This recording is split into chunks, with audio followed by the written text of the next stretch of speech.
سوراخ کے اندر بکر صدیق نے اپنی ایڑی کو ڈالا تھا اس کے اندر وہ سانپ تھا. تو کافی علماء کراموں نے لکھا ہے کہ جو سانپ ابو بکر صدیق کی ایڑی کو ڈس رہا تھا، یہ سانپ اپنے سانپ ہونے کی فطرت سے نہیں ڈس رہا تھا، یہ احتجاج کر رہا تھا کہ ایڑی ہٹاؤ، میں بھی دیدار نبوت کو دیکھنا چاہتا ہوں. کہ اس نے موسیٰ علیہ السلام کے دور سے سن رکھا تھا کہ خاتم النبی، آخری نبی، کل جہانوں کے نبی، نبیوں کے نبی اسی غار کے اندر آئیں گے تو کبھی بھی حضور کا دیدار ہو جائے. تو وہ ہر دن ہر روز آتا تو کبھی بھی حضور کا دیدار ہو جائے.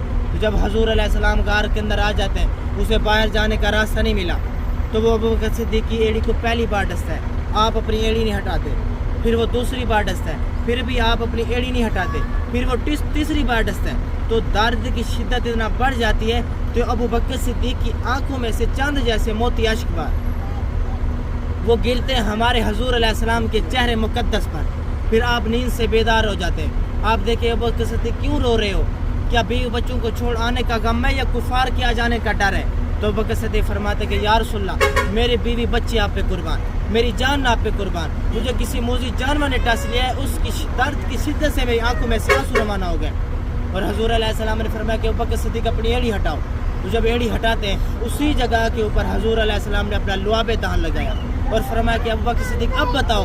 تو ابو بکر صدیق فرماتے ہیں کہ یا رسول اللہ، اب ایسے لگ رہا ہے جیسے کچھ ہوا ہی نہ ہو، اب ایسے لگ رہا ہے جیسے کچھ ہوا ہی نہ ہو. تو حضرت صاحب جو انعام کی لالچ میں آ رہے تھے کافر، 100 اونٹ کی لالچ میں، تو وہ اسی پہاڑ کے دامن تک پہنچ جاتے ہیں. تو ان کے آنے سے پہلے غار کے منہ کے اوپر اللہ کی امر آتے ہیں. ان کے آنے سے پہلے یہ کام ہو چکا ہوتا ہے. اللہ نے مکڑی کو حکم دیا، مکڑی نے آ کے جالا بنا دیا غار کے منہ کے اوپر. کبوتری کو حکم دیا، کبوتری نے تل کے رکھ کے انڈے دے دیے. تو جب وہ سارے کافر آتے ہیں اور کہتے ہیں کہ قدموں کے نشان تو ادھر غار تک جا رہے ہیں، غار سے آگے نہیں ہے. تو ابو جہل آگے بڑھ کے دیکھتا ہے کہ تم مجھے کس جگہ پہ لے کے آگے ہو، یہ تو جالا تو دیکھو، یہ تو محمد بن عبداللہ کی پیدائش سے بھی پہلے کا ہے، تم کہتے ہو ادھر گھس گئے. اگر کوئی یہاں سے کوئی شخص گزرے اس کے گزرنے کی ہوا کے جھونکے سے بھی ٹوٹ جائے. تو اتنا ضعیف اور پرانا جالا ہوتا ہے. حج صاحب اس قدر اللہ نے ہمارے حبیب علیہ السلام کی غار کے اندر حفاظت فرمائی تو وہ سارے کے سارے کافر گمراہ ہو کر واپس چلتے ہیں. اور اس قدر اللہ نے حبیب علیہ السلام کی حفاظت فرمائی تو الحمدللہ ہم اسی غار کے دامن میں آ گئے. اللہ تعالی ہماری حاضری کو الحمدللہ ہماری جو پہلی زیارت تھی جبل سور تو الحمدللہ ہم نے کر لی ہے. تو میں اللہ تعالیٰ سے دعا کرتا ہوں کہ ہمارا یہاں پر آنا، ہماری حاضری کو اللہ تعالیٰ اپنی بارگاہ میں قبول و منظور فرمائے. تو حج صاحب جو کھوجی آ گئے تھے، کھوجی غار کے منہ کے اوپر جب کھوجی آتے ہیں تو ابو بکر صدیق رضی اللہ تعالیٰ عنہ کے جذبات کی ترجمانی کرتا ہے لفظ لا تحزن. لا تحزن کا جو لفظ آیا ہے یہ عظمت صدیق بیان کرتا ہے. انہیں غم لگ گیا ہمارے نبی کا، اب ہمارے نبی کا کیا ہوگا. اگر ابو بکر صدیق رضی اللہ تعالیٰ کو اپنا خیال آتا تو لفظ آتا لا تخف. پھر اللہ نے ہمارے حبیب علیہ السلام کو امت بھی اسی حساب کی بخشی. میں آپ کو موسیٰ علیہ السلام کی قوم کے بارے میں بتاتا ہوں. آگے موسیٰ، پیچھے ہارون، سامنے آ گیا سمندر، پیچھے آ گیا فرعون. تو ان کی قوم کہتی ہے انا لمدرکون، اور یہ دونوں لفظ قرآن مجید کے اندر آئے. انا لمدرکون کا جو لفظ آیا یہ عکاسی کرتے ہیں پستی ذہن کہ کتنے کم ظرف لوگ تھے. تو وہ کہتے کہ ہم موسیٰ مارے گئے، ہم برباد ہو گئے، اب کیا بنے گا، اب کیا ہوگا. انہیں اپنے نبی کی کوئی نہیں لگی، انہیں اپنا غم لگ گیا. تو اتنی شدت سے موسیٰ علیہ السلام نے کہا کلا، ہرگز نہیں، انما ربی، میرا رب میرے ساتھ ہے. ان کے اس جملے کی وجہ سے فرمایا کہ میرا رب میرے ساتھ ہے. تو جب یہ ابو بکر صدیق کے جذبات کی ترجمانی لفظ کرتا ہے لا تحزن، تو اتنی شدت سے حضور علیہ السلام نے فرمایا کہ ان اللہ معنا، کہ تمہارے میرے دونوں کے ساتھ اللہ ہے. ابو بکر صدیق کو بھی ساتھ لے لیا. تو یہ فرق ہے اس امت کا اور اس امت کا. تو حج صاحب وہ کچھ عرصہ ساتھ چلے. موسیٰ علیہ السلام اور ہارون علیہ السلام دو نبیوں کی صحبت اٹھائے ہوئے تھے. 40 سال کی صحبت دو نبیوں کی. کسی بازار سے گزرے، کہتے اجعلہم کمالہم اہلہم، اے موسیٰ ہمیں بھی کوئی ایسا بت خرید کے دو کہ ہم بھی کوئی ان کی عبادت کریں. 40 سال کی صحبت اٹھائے ہوئے.